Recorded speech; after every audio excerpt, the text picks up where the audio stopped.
Good morning. Today I want to share Mark 8, verse 18, which says, "Having eyes, do you not see? And having ears, do you not hear? And do you not remember?" When I read this verse, I first thought of how frustrating it must have been for Jesus when his disciples didn't understand what he was saying. They would hear him speak in parables, but then he would always explain them to his disciples. And yet they still didn't understand when he would say something, what he was truly saying.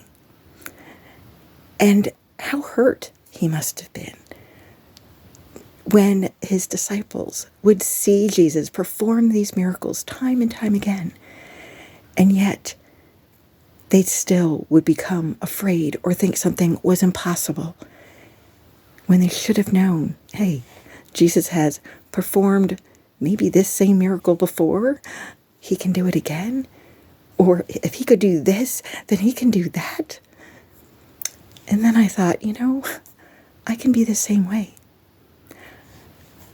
I can hear our pastor or somebody else say something, and all of a sudden I'm like, oh my goodness, I can really hear God's message to me in what they just said. And then I stop and go, I should have already heard God telling me that. Or maybe I did hear God tell me that, but I wasn't really listening and I didn't obey, didn't put it into practice. And I thought of how sometimes I don't take the time to think about what he has done and how faithful he's been, because I'm worrying about something. And if I would just take my eyes off of this situation and put it back on God and look at how he's been faithful, then I probably wouldn't worry so much about this other situation.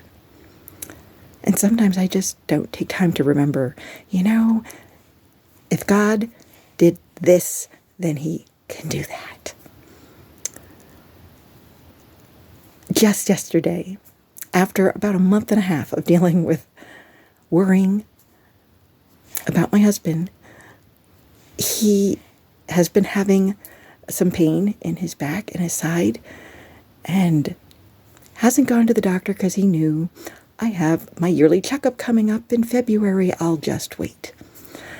And because of how many people that I know have passed away in the last 10 months, I was becoming afraid. And I kept taking it to the Lord and trying to give it to him, and then I wouldn't worry for a bit, but then it would just come back. And I was really struggling with, Lord, why won't you take this fear, this dread from me? I know that you already know it's wrong. And, my husband has his appointment this Friday, and I know we're going to get some more answers. May have to go through some more testing, but it wasn't until yesterday that God was like, why don't you talk to your friends? And I realized I have some wonderful prayer warrior friends, some amazing women.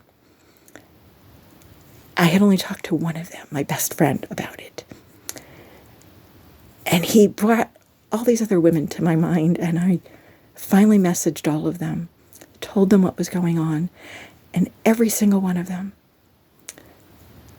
did not judge me, but they said, I understand. I can see how that would worry you and why you are worried. Yes, I will pray for you and for your husband. And I just was like, God, you are so amazing. Here I was trying to handle this all on my own. I got this. And he's up there going, will you please ask these people who I've put in your life for a reason to be your prayer warriors, to pray for you. And then you won't be worried because you have not just your prayers, but an army of other people praying for you. And so I just want to encourage you. If you're struggling with something, you're worrying about something, maybe you're just having a rough time in life. Your first step, always take it to God. Talk to him about it. Take time to look at how he's been faithful in the past. Remind yourself how much He loves you and cares about you. And then go to people He has put in your life for a reason, who will help you and or pray for you. You are never alone.